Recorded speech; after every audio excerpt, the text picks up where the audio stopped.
In the rainforests of ancient Mesoamerica, cacao grew as a wild tree, one more plant among many. People had passed it for generations, tasting a fruit here and there, then moving on. But at some point, that changed. Small communities started paying attention to where cacao thrived. They returned to the same trees. They began to see it not as a random find, but as something worth planning for.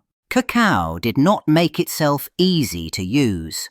The valuable part sat inside a tough pod, protected by bitter seeds. So the first step was simply learning how to take it. People gathered pods deliberately, opened them, and handled the beans instead of discarding them. That repeated choice mattered. It turned cacao from a forest curiosity into a resource, and once it became a resource, it needed rules: when to collect, who collected, and how much. Over time, this intent created a new kind of relationship with the landscape.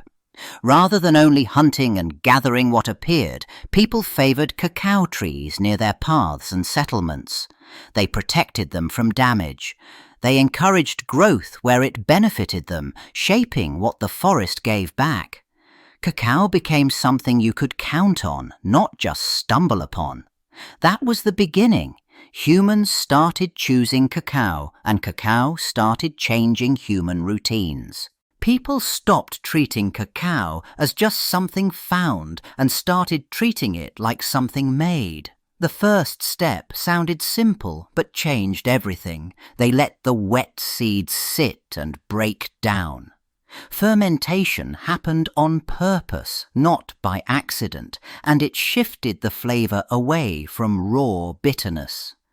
Then the beans dried. What stayed behind was an ingredient that could be stored, moved, and worked. Next came heat. Beans went onto a hot surface and roasted until the shells loosened and the smell turned sharp and deep.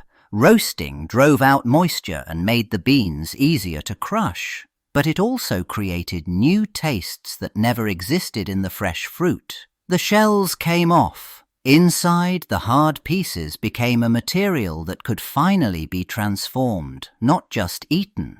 Grinding did the real magic. The roasted pieces were crushed again and again until they became a thick paste, dark and oily from their own fats.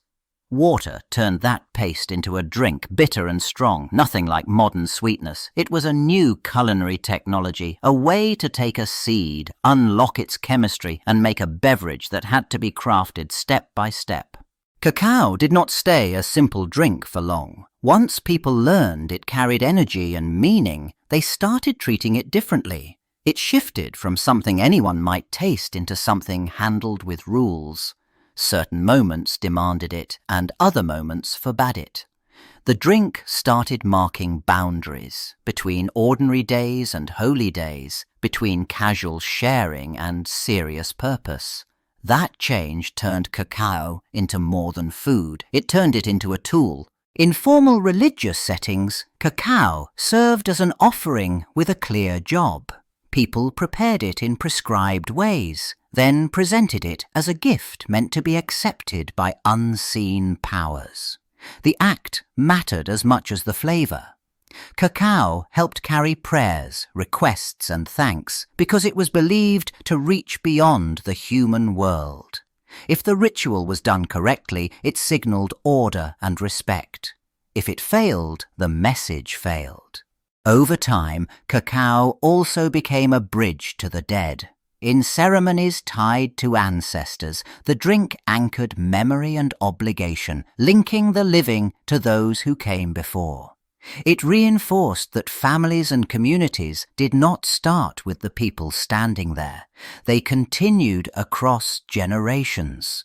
Cacao helped formalize that connection, making it tangible and repeatable. This was where chocolate's earliest power lived, not in sweetness, but in sacred use. Cacao stopped being only a ritual offering and started working as a social signal. The drink appeared more and more at events that mattered, but not in everyone's hands. Elites controlled when it was served, how much was poured, and who received it first.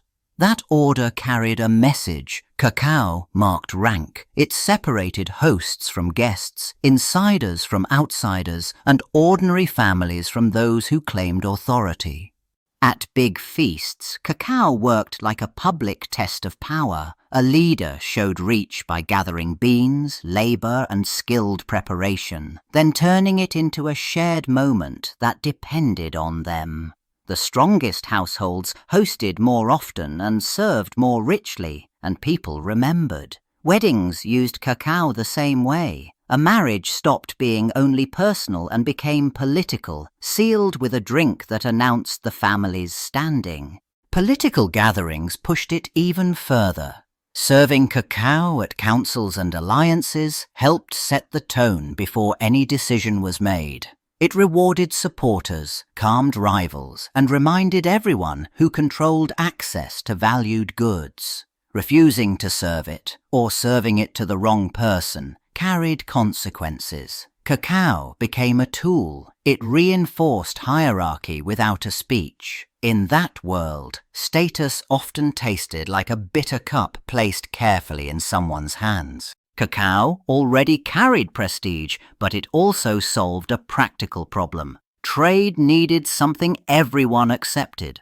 Cacao beans fitted that role. They stayed small, portable, and countable. Over time, people treated them less like ingredients and more like units. A handful meant something. A bigger bundle meant more. Value stopped being guessed each time and started being measured. Once beans worked as money, markets changed shape.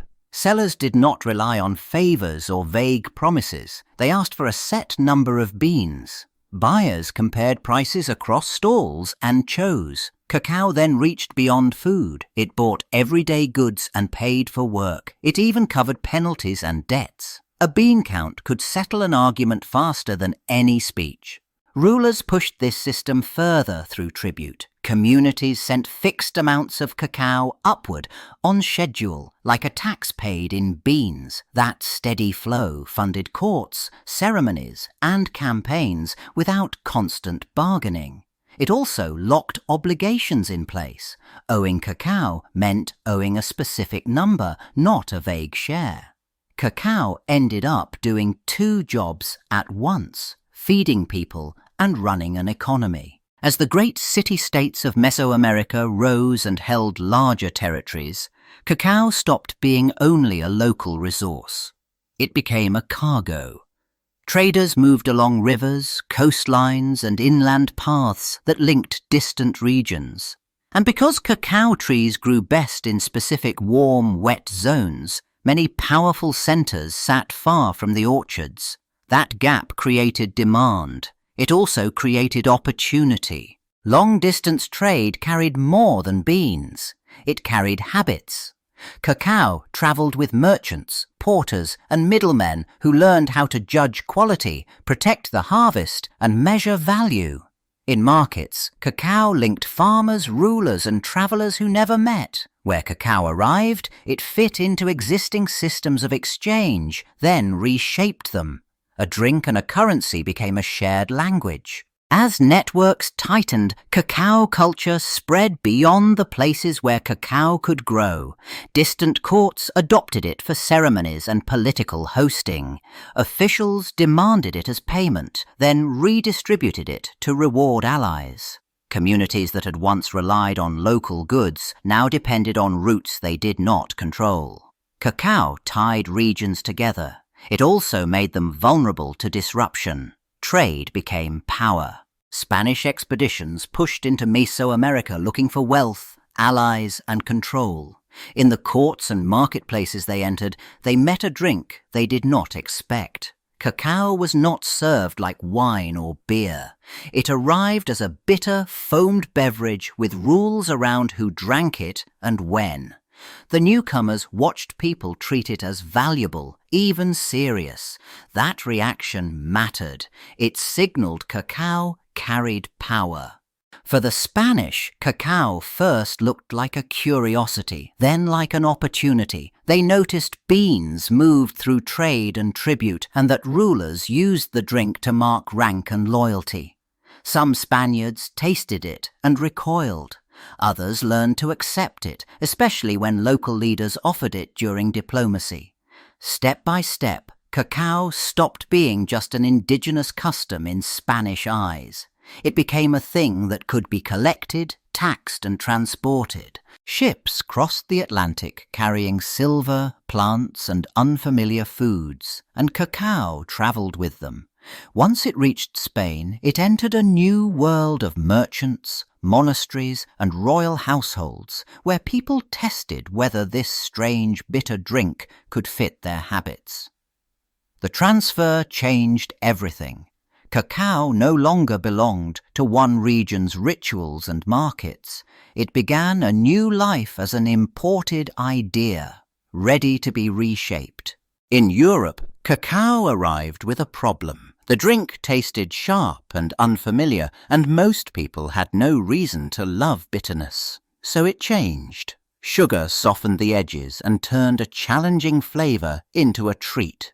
Cinnamon and other spices followed, not to copy Mesoamerica, but to make cacao fit European habits. The result looked similar in a cup, but it worked differently. It pleased the palate, and it invited repeat customers. As the recipe shifted, so did the meaning. Cacao stopped being just an exotic curiosity and became a social beverage. Milk made it richer and easier to drink, and sweetness made it feel safe and familiar. People served it at court and in wealthy homes, and it started to signal taste and modernity. Demand grew because the drink no longer tested you. It rewarded you, and once it rewarded you, it spread fast. Then a new kind of public space took shape around it, the chocolate house.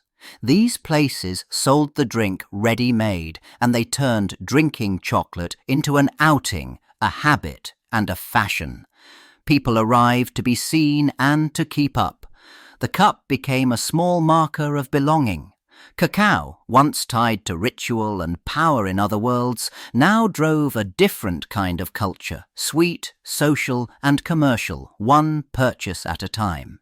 Chocolate stopped being mainly a drink made by hand and started becoming something made by machines. New grinders and presses turned roasted cacao into smoother, more consistent paste, and then into separate parts, cocoa butter and cocoa powder.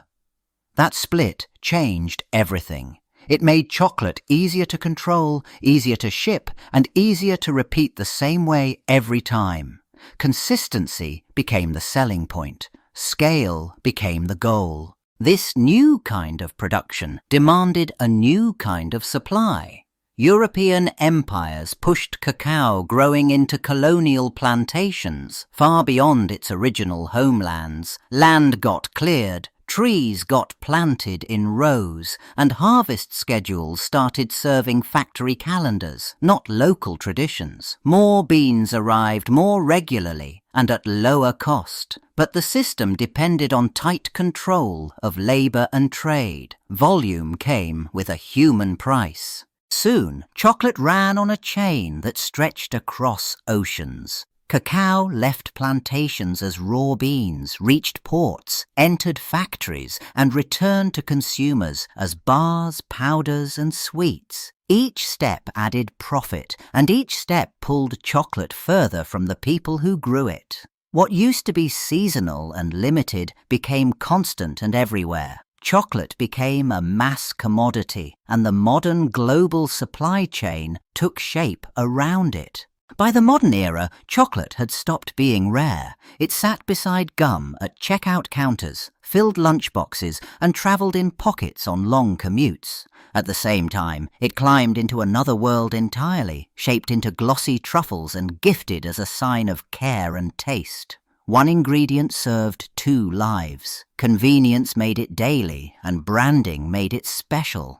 That everyday ease depended on a hidden chain that stretched back to the tropics. Most cacao still came from small farms, where harvests rose and fell with weather, disease, and unstable prices. Companies demanded huge volumes and consistent flavor, so pressure landed on the people least able to absorb risk. Reports of deforestation, exhausted soil, and child labor had followed the supply for years. The sweet bite carried a bitter argument. In response, new labels and promises had multiplied. Fair trade, traceable sourcing, forest-friendly cacao, living income targets. Some programs improved pay or training, but others barely touched the hardest problems, and enforcement often lagged behind advertising. Meanwhile, consumers kept buying because chocolate had become a habit and a comfort. The world had ended up far from that first bitter ritual drink. It had turned sacred into snack.